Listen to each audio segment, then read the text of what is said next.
عليكم؟ نتمنىكم تكونوا بخير. اليوم ان شاء الله غادي ندير فلفله حمراء. غندير مركز ديال الفلفله الحمراء. في بلاصه التحميره كنديروا به كاع الاطباق، اي حاجه كنبغيو نطيبوها بالتحميره كنديروا مركز ديال الفلفل الحمر، وكيعطي حتى واحد المذاق زوين وساهل، ما كياخذش كاع الوقت بزاف وصحي. نبداو الطريقه على بركه الله. غادي ناخذ اللاطه، ناخذ زيت الزيتون باش يبقى كلشي صحي. اللي بغى يدير الزيت العادي ديروها، كنفضل انا زيت العود لحقاش غادي ندخلها للفران. هكا كنديرو شويه من التحت.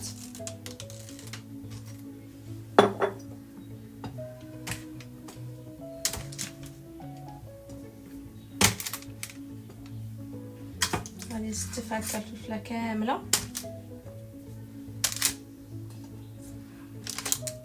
ضروري راه كتكون مغسوله مزيان، راني غنرقدها في الخل وغاسلها مزيان.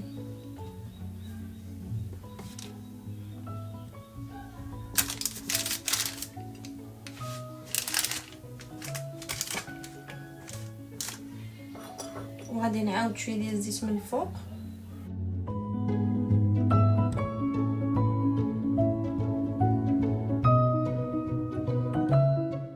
صافي، وراني مشعل الفران كيسخن، غادي ندخلها حتى طيب ونتلاقاو.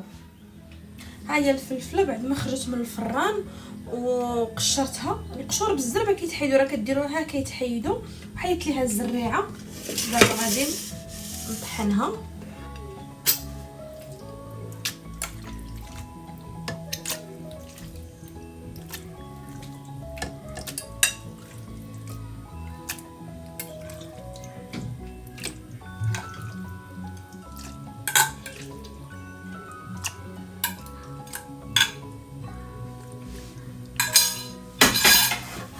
صافي، وما غنزيد فيها حتى شي حاجه غير الفلفله بوحدها، وغادي نطحنها مزيان. هانتوما شوفوا من الطحنات كيفاش كتجي بحال هكا خاطره. كتاخذوا اي مول عندكم، انا عندي هذا ديال المادلين.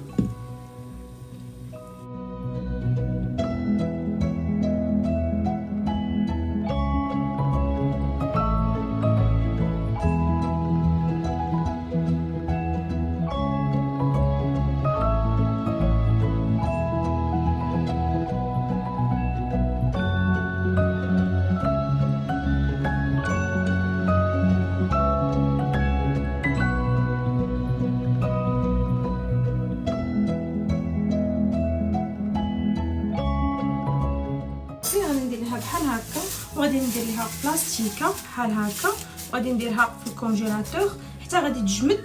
وغادي ندير هادو في مول اخر ونتلاقاو. المركز ديال الفلفله ديالنا وجد صراحه كيجي زوين. شوفوا حتى الشكل ديالو كيجي زوين. انايا كنديرو هكا مكعبات. اي مول عندكم تاع السيليكون ديروه فيه باش ملي تبغيو طيبوا غير واحد كافي. في اي حاجه درتوها، اي حاجه بغيتو ديروا فيها التحميره ديروا فيها هذا المركز. كيجي صراحه كيعطي واحد المذاق اللي هو زوين. وانتم عارفين الفلفله الفيتامينات اللي فيها. ها هو. وهنايا درتو في بلاستيكه، نديرو في بلاستيك هكا ديال الكونجيلاتور. فين ما غتحتاجوه جبدوه حيده. كنتمنى الوصفه تكون عجباتكم. بسلامه عليكم. الفيديو الجاي ان شاء الله.